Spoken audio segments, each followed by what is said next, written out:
The ceiling fan spins lazily above the cluttered aisles of a dusty El Paso antique store. Among cracked vinyl records and sun-bleached postcards, a young woman pauses at a glass display case. Inside lies a faded tintype, a rugged man in a long coat, holding a Colt revolver, his eyes sharp as thunderclouds. Beside him stands a woman, dark-haired, elegant, unsmiling. Her hand rests lightly on his arm.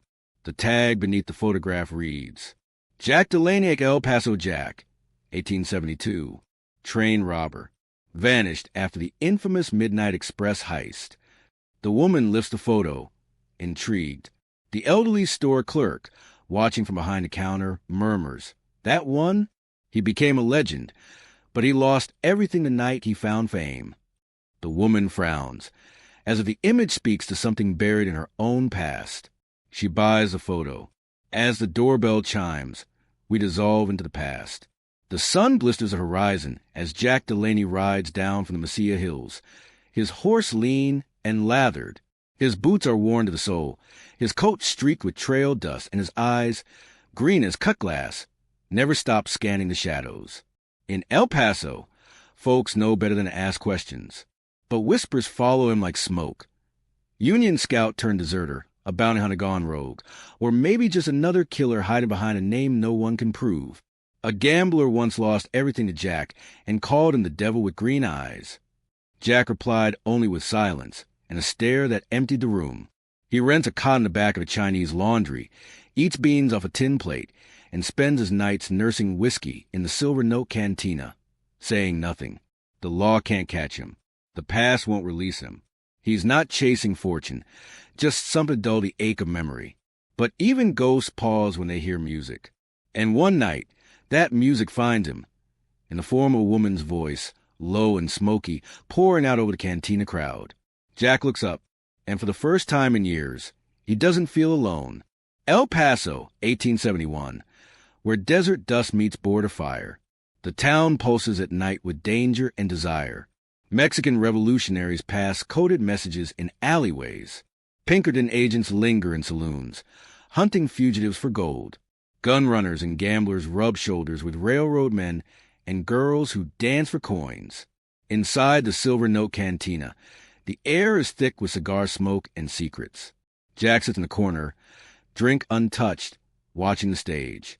Then Clara Morales appears, draped in black lace, her hair like spilled ink.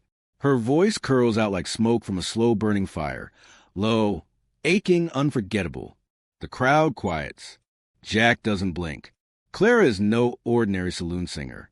She's the exiled daughter of a Mexican general who lost everything in the last coup. She sings in Spanish and English, but every word bleeds. Their eyes lock as she finishes her final verse. She passes by his table and murmurs, "You're trouble, but not the kind I'd run from." That night, over cheap tequila and shared silences, something stirs between them, a fragile thread of trust neither of them asked for. But Jack knows better than to believe in hope. He lights a cigarette and tells himself, this can't last. It never does. The offer comes over a bottle of bourbon and a deck of blood-stained cards. Rafe Morgan, silver-tongued and serpent-eyed, slides into Jack's booth at the Silver Note. He's an old acquaintance, too smooth, too pretty, and too dangerous to be trusted. But his smile has weight behind it. One job, Jack. Just one. The Midnight Express, carrying Army payroll straight out of Santa Fe. Gold bars. No passengers. No mercy. Rafe already has a crew. Rafe, the self-appointed leader, hungry for legend. Tully, wiry and jittery, a dynamite expert who sleeps with fuses. Clem, cold-eyed marksman, doesn't talk unless he's aiming. Jack, the closer, the brawler, the insider, because Clara slipped him the train's altered route unknowingly. Late one night, Clara finds a map tucked beneath Jack's saddlebag. Her face pales. "This isn't who you are," she says, fingers trembling. Jack doesn't flinch. "It's all I've ever been." But guilt twists in his gut when he sees her tears. He takes her hands and whispers a lie he wants to believe. "One last job, then Veracruz. Just you and me." She doesn't answer, but she doesn't stop him either. Outside, a train whistle wails across the dark plains. The night before the heist, El Paso blazes with music and fireworks. From the roof of the Silver Note Cantina, Jack and Clara watch the sky bloom red, white, and gold over the Rio Grande. Below, the town roars with laughter. But up here, it's quiet, just them and the ticking clock of goodbye. Jack pulls a small silver locket from his coat and places it in Clara's palm. Inside, a tiny, faded photo of her taken by a travel photographer and a scrap of paper folded tight. She opens it. One last ride. It reads. Her voice is soft but steady. I don't need a legend, Jack. I need a man who'll come home. He doesn't answer. He just pulls her close. They kiss, slow, desperate, memorized. For a moment, everything else disappears. But morning always comes. And before first light, Jack is gone. The Midnight Express roars through the desert like a steel serpent, its headlamps slicing through the dark. Its whistle shrieks into the silence of the open plains, announcing wealth no one's supposed to touch. But someone is listening. From the black mouth of a canyon, for riders emerge, masked, eyes gleaming beneath wide brims. Jack, Rafe, Tully, and Clem thunder down toward the tracks, their horses foaming with speed and panic. Ahead, Tully leaps off and plants the charges. A flash, a thunderous boom. The trestle explodes in flame, and the train jerks, groans, and screeches to a halt, iron wheels sparking against the rails. In seconds, it begins. Jack and Rafe take the engine, firing shots into the air. Tully cuts the couplings. Clem picks off a guard who tries to raise his rifle. They breach the second car, the armored transport. Inside, wooden crates burst open. Bags of army gold spill across the floor. The gang whoops in triumph. It's working. Then Jack hears something, a child's cry from the passenger car farther back. He pauses, blood still on his hands. This wasn't part of the deal. Rafe flashes a grin beneath his mask. It's part of the legend. Before Jack can speak, a hidden guard behind a coal bin shouts and opens fire. Clem drops with a bullet through the chest, screaming and clutching his side. Chaos erupts. The clean heist turns bloody. And Jack knows this just stopped being about gold. Smoke curls through the desert wind as the gang scrambles to reload.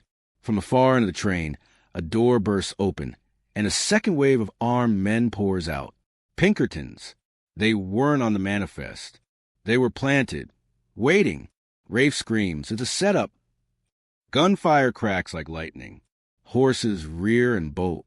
The air turns thick with smoke, bullets, and blood. Jack dives behind a coal bin as rounds shatter windows and ping off iron. Tully is hit, gut shot, screaming, his shirt blooming red. Jack rises, firing. A bullet slams into his shoulder. He grits his teeth and keeps moving, dragging Tully back toward the horses.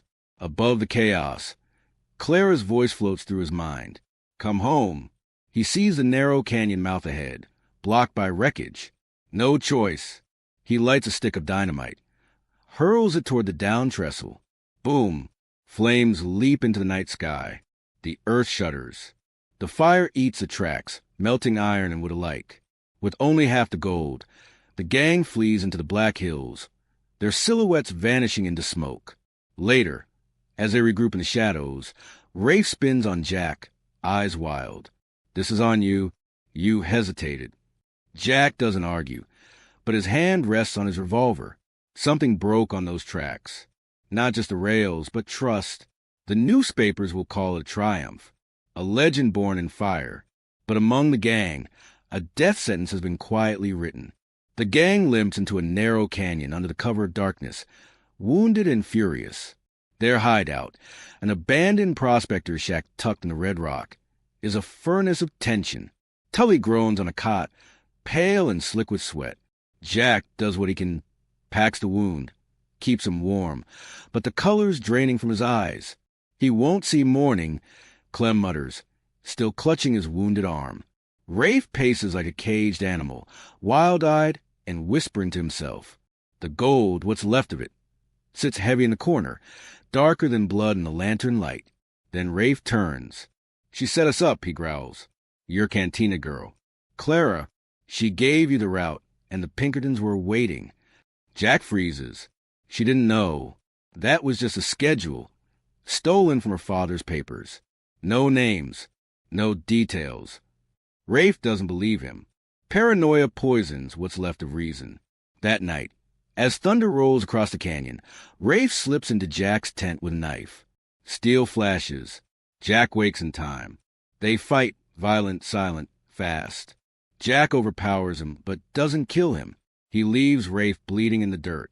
He hoists Tully onto a horse and rides hard through the night. The rain starts before dawn, erasing his trail. Lightning streaks the sky as he approaches El Paso again. Soaked and half dead, he doesn't care about the gold anymore. He only wants to find Clara and to learn the truth. The Silver Note Cantina is quiet, too quiet. No music, no Clara. Jack pushes to the front door, soaked in rain and blood. The piano is closed. Her stage dress lies crumpled in the corner like shed skin. Upstairs, her room is wrecked. Drawers pulled, mirrors shattered. On the bed, a torn note waits. Run, Jack. They know. Jack's hands shake as he folds it. Clara is gone. But by whose hand? The Pinkertons or Rafe seeking revenge? He tracks down Lucco, a street informant who owes him favors. A few coins and a hard glare get results. She was put on a train, Lucco says, to Juarez. She didn't go willing. Jack doesn't hesitate. He mounts his horse and rides through the flooded streets, rain slicing down like judgment. The wound in his shoulder throbs, but adrenaline drowns the pain. At the station, steam and noise fill the air. The train to Juarez groans and begins to move. And there, on the platform, Clara, bound at the wrists, flanked by two men in dark coats. Through the crowd, their eyes meet. Only for a second. But it's enough. Enough to break him all over again. Jack shoves through the crowd, shoulder bleeding, soaked to the bone. "Clara!" he shouts, voice raw, desperate. She turns, eyes wide with disbelief. But the train jerks forward with a hiss of steam and steel. The platform slips away beneath her feet. A Pinkerton spots Jack in the crowd, hand already going his revolver. Jack ducks, draws, and fires. Not a kill, just a scatter. Screams erupt. People dive for cover. By the time the smoke clears, Jack is gone, swallowed by the city's rain-slick alleys. The train vanishes into the dark, carrying Clara south across the border. He came for gold, and he got it, but he traded love for a legend. Limping through the shadows, he knows a name they'll write in the papers: El Paso Jack, outlaw, gunman, ghost. But Clara? She'll never read the stories, and he'll never forget the way she looked back at him as the train pulled away. Weeks pass. Jack Delaney becomes myth. His face stares down from wanted posters nailed to fence posts and bar doors. $5,000 dead or alive, El Paso Jack.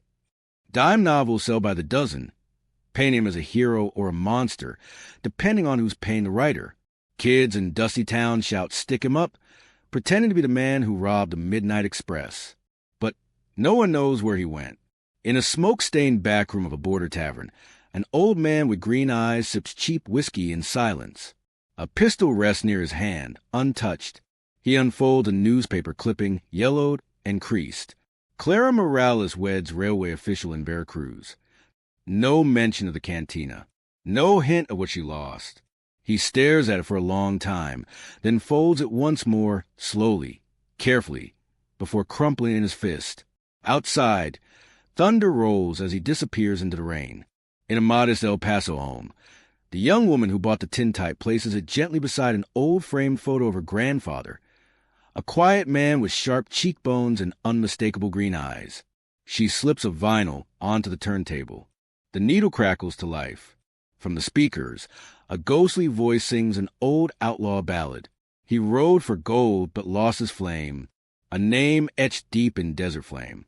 A kiss, a shot in southbound track. He vanished, never looking back. The melody is raw, aching, full of dust and sorrow. She runs her fingers over Jack's image and murmurs, barely audible, "You weren't a villain. You were a man in love." Outside, the Texas wind howls softly. The photograph flickers, frozen in time. Two figures forever bound by fire and farewell. Fade to black.